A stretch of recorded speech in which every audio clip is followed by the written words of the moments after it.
Došlo je vrijeme za idući korak na tvom putovanju. Više neću biti zmajski borac. Znaj da ćeš postati duhovni vođa Doline Mira. Unutarnji mir. Unutarnji mir. Drži bocku u svom čošku. Pohani sir, topljeni sir i puno soje i sezama s tim. Ovo uopće nema smisla. Od DreamWorksa. Taj Lang, veliki sam fan. Kada kung fu svakog zlikovca bude moj, nitko neće propitkivati moju moć. Čak ni veliki zmajski borac. Ko je to? Najmoćnija mjenjolika čarobnica, ona kameleon. A kako da nađem nju, kameleon? Odvešću te ravno pred njena vrata. Mi sami protiv vojske!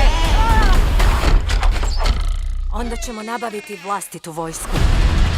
Kakvo je ovo mjesto? Tu žive najbolji lopovi i zločinci. Ti si tražena zločinka? Onda si iznenađen. Iznenađen si.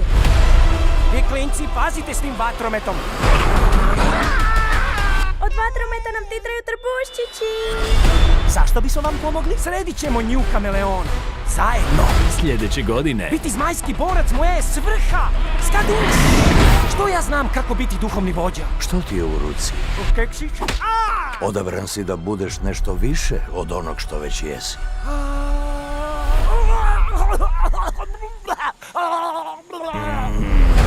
Kako ćemo ovo? Brzo i bezbolno?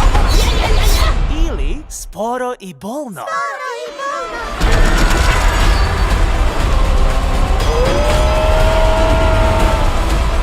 Napokon si našla sebi ravnog, kameleonice.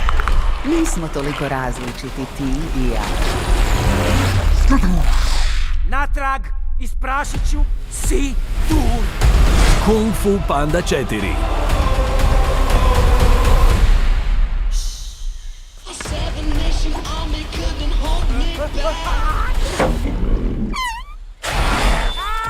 Uskoro u kinima.